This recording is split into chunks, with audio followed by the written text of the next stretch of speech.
Hi, welcome back to the channel. As you can see, I'm not in the Joe Blog studio, I'm down at the waterfront.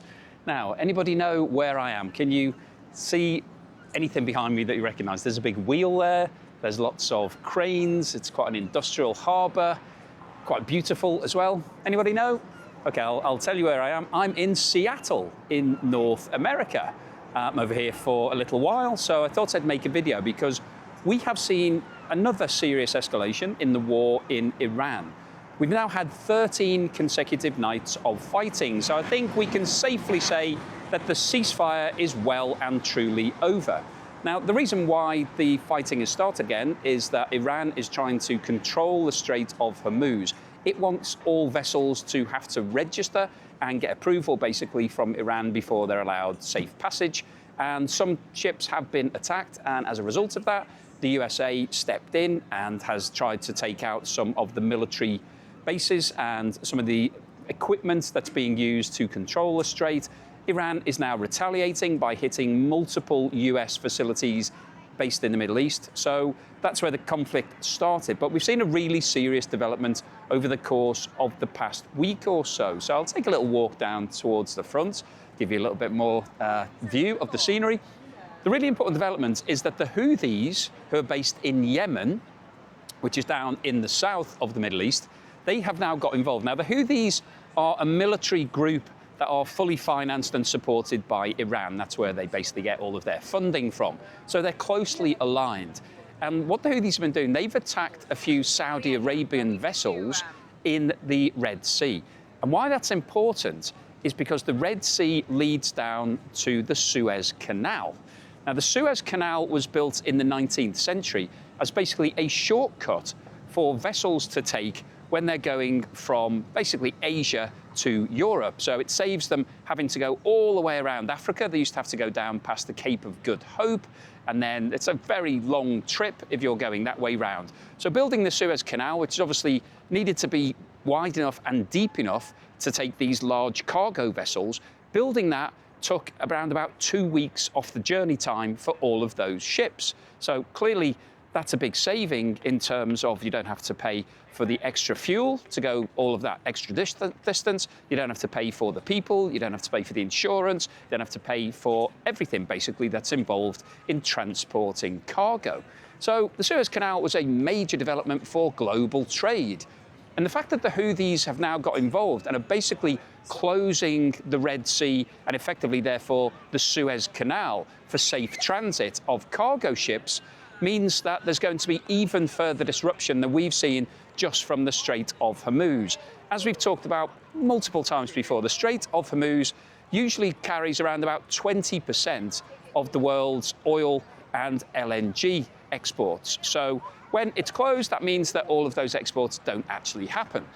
But what we're now seeing is that if the Red Sea is closed, cargo ships, so basically lots of imports from Asia to Europe, will now be affected. So it's not just oil. We've talked a lot about oil. It's not just oil that's being affected. This is going to affect the price of everything. So this could have an even bigger impact on inflation than we've been talking about because of the oil situation. Now, as a result of these latest developments, I'll give you a view of the harbour again, just rest here for a moment. As a result of these latest developments, the price of oil has now jumped back up above $100 per barrel. And that's significant because at the start of this year, oil was trading at $60 per barrel.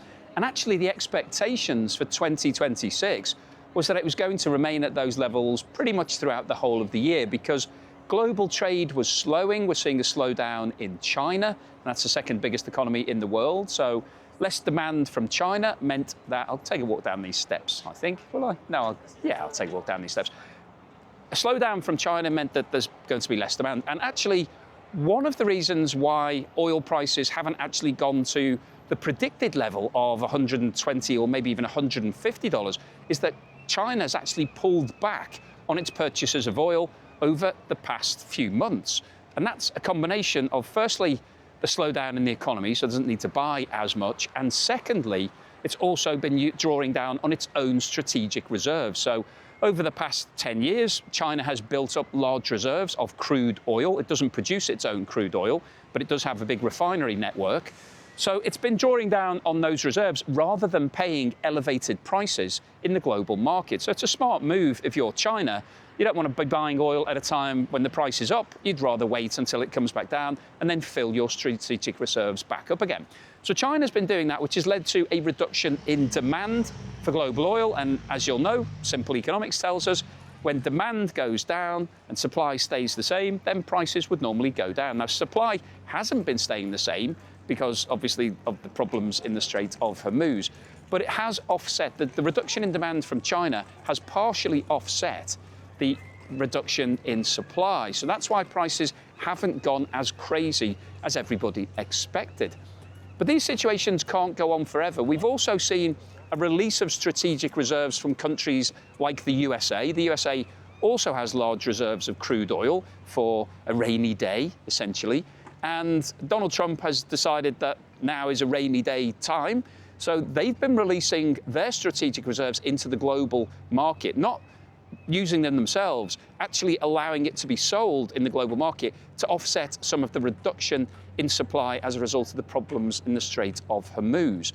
So we've had all of these balancing factors, but now that we've got the Red Sea closed off, we're going to see major problems because you can't offset the delayed transit of cargo by releasing reserves. It just doesn't work like that. It's not the same as the oil market.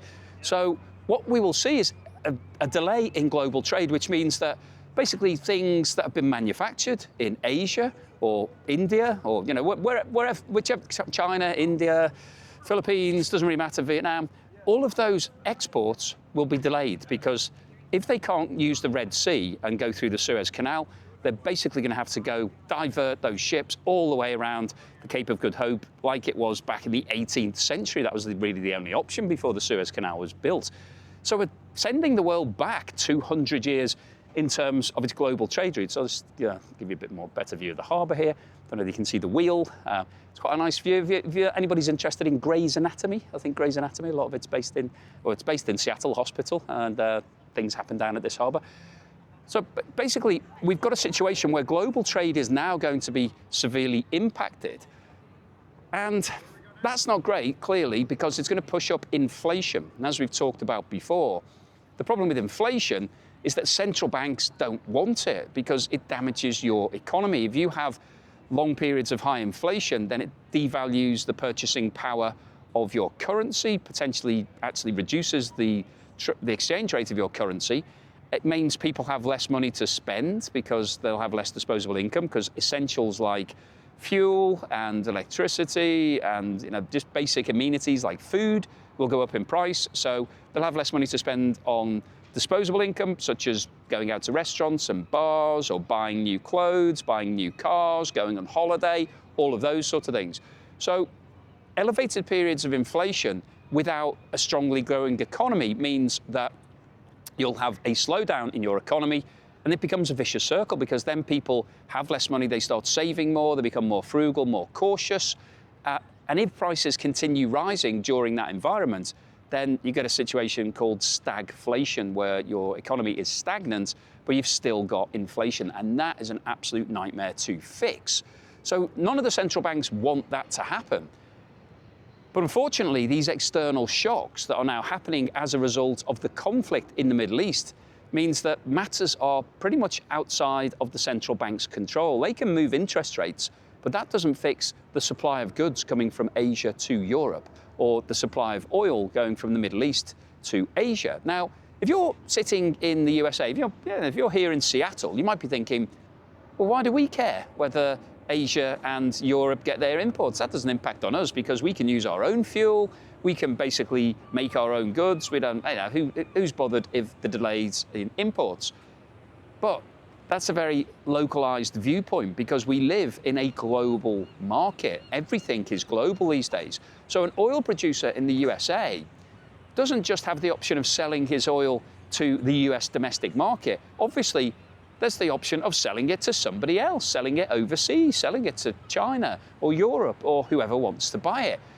And that's why there's a global price for oil. There isn't a US price for oil and a price for everybody else. It's a global commodity because you can ship it wherever you like. The transport costs are relatively low compared to the actual cost of the fuel.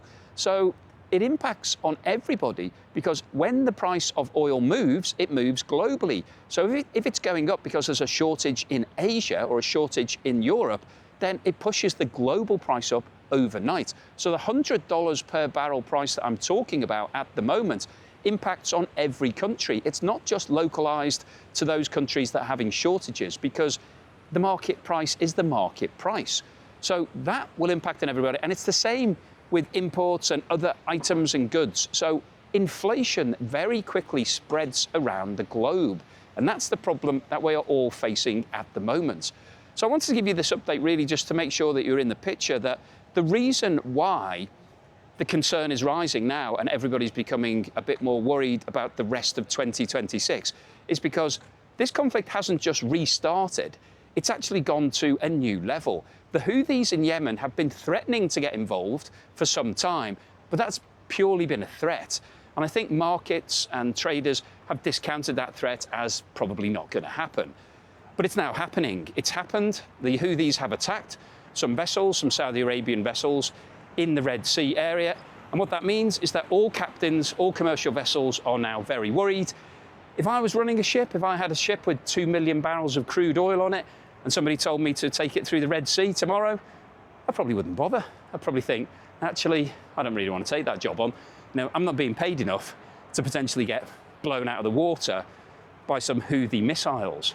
So that's the concern. You only need to make 1 or 2 attacks to basically close the whole of the area down. And that's essentially what's happening. I'll have to have a little breather here. These steps are a bit bigger than they look. It's quite steep. Don't know if you've been down here. Actually, while I'm on the point, Seattle is a really nice place. I went to the Space Needle yesterday. Really good. Really quite impressed with that.